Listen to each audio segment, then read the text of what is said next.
আসসালামু আলাইকুম প্রিয় দেশবাসী ভাই ও বোনেরা, যে যেখান থেকে আমার এই ভিডিও দেখছেন তাদের সবাইকে জানাই আমার সালাম। আসসালামু আলাইকুম ওয়া রাহমাতুল্লাহি ওয়া বারাকাতুহু। আমরা মুসলমান হিসাবে নিজেকে যদি দাবি করে থাকি, অবশ্যই আমাদেরকে মুসলমানের কিছু নৈতিক দায়িত্ব আছে এবং ফরজ, ওয়াজিব, সুন্নত, নফল এগুলো আল্লাহ ও তার রাসূলের দেওয়া বিধান অনুযায়ী অবশ্যই আমাদের হতে হবে। আমরা যখন একে অপরের প্রতি দেখা হয় তখন সালাম দিয়ে সম্বোধন করি, আসসালামু আলাইকুম ওয়া রাহমাতুল্লাহি ওয়া বারাকাতুহু। অথচ এই সালাম অনেকেই আমরা দিতে জানি না, নিজেদের মতো করে বিভিন্নভাবে সালাম দেই। সালাম দেওয়া যেমন সুন্নত, সালামের উত্তর দেওয়া ওয়াজিব। সালামের আবিধানিক অর্থ হলো আপনার উপর শান্তি বর্ষিত হোক, শান্তি বর্ষিত হোক। অথচ আমরা এই কপাল পোড়া মুসলমানেরা আল্লাহ ও রাসূলের হুকুম এই সালামটিও শুদ্ধভাবে দিতে পারি না ও জানার ইচ্ছাও করি না।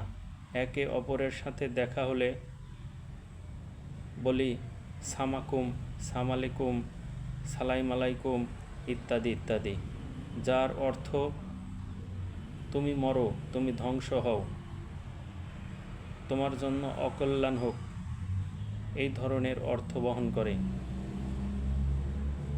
যা আমরা মুসলমান হিসাবে আমাদের মোটেও কাম্য নয়। সালাম দেওয়ার উদ্দেশ্য হলো আপনার প্রতি আমার আল্লাহর শান্তি বর্ষিত হোক, কিন্তু সেই সালামটিকে আমরা যদি ভুলভাল দিয়ে থাকি তাহলে কিভাবে আমাদের শান্তি আসবে? শান্তির বদলেতে দুঃখ আমাদের নেমেই আসবে। মহান আল্লাহ তাআলা পবিত্র কোরআন শরীফে সালামের গুরুত্ব সম্পর্কে সূরা আল মুজদালাহ আয়াত নম্বর 8 পৃষ্ঠা নম্বর 588 আল্লাহ রাসূল সাল্লাল্লাহু আলাইহি সাল্লামকে উদ্দেশ্য করে বলছেন, ওরা তোমার নিকট এলে এমন সালাম করে যেন আল্লাহ কখনো করেনি। ওরা মনে মনে বলে, আমরা যা বলি তার জন্য আল্লাহ আমাদের শাস্তি দেন না কেন? জাহান্নামে ওদের উপযুক্ত শাস্তি। ইহুদিরা হুজুর সাল্লাল্লাহু আলাইহি সাল্লামের নিকট উপস্থিত হয়ে আসসালামু আলাইকুম এর স্থলে তারা বলতো আসসামু আলাইকুম। এর অর্থ আপনার মৃত্যু হোক। যেখানে মহান আল্লাহ পাক রাসূল সাল্লাল্লাহু আলাইহি সাল্লামকে সুন্দরভাবে ও প্রাণবন্তময় করে সালাম দিতেন, আর আমরা কপাল পোড়া মুসলমানেরা এর গুরুত্ব সম্পর্কে বুঝি না। এই গুরুত্বপূর্ণ সালাম কয়েকটি শব্দের সমন্বয়। এই শব্দগুলো সঠিকভাবে শিখতে আমরা নারাজ। যদি আমরা সহি ও শুদ্ধভাবে সালাম দিতে না পারি তাহলে আমাদের তুলনা কাদের সাথে করা হয়েছে বুঝতেই তো পারছেন।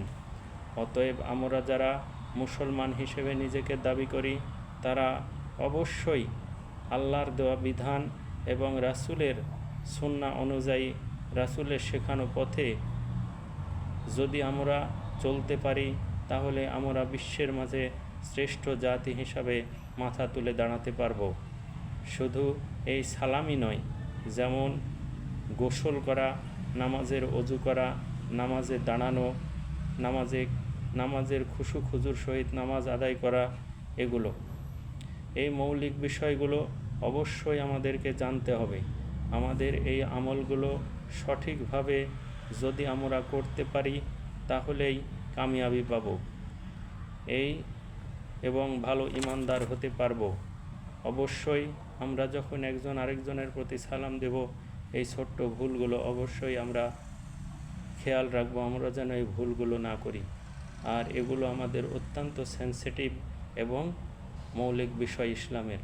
যদি আমরা এই আমলগুলো করতে পারি তাহলে অবশ্যই আমরা কামিয়াবি পাব। আর এই আমলগুলো করতে তেমন কোনো কষ্টের প্রয়োজন নাই, একটু ইচ্ছা শক্তির দরকার। একটু ইচ্ছা শক্তি পোষণ করলে অবশ্যই আমরা আমাদের লক্ষ্যস্থলে পৌঁছতে পারব। আমরা সালাম দিতে গিয়ে তার শান্তির বদলে যদি ধ্বংস ডেকে আনি, এর জন্য কেউ দায়ী নাই, আমরা নিজেরাই নিজেদের জন্য দায়ী। সো ভাই, সবার প্রতি আমার অনুরোধ, বিশেষ করে আমরা এই সালাম,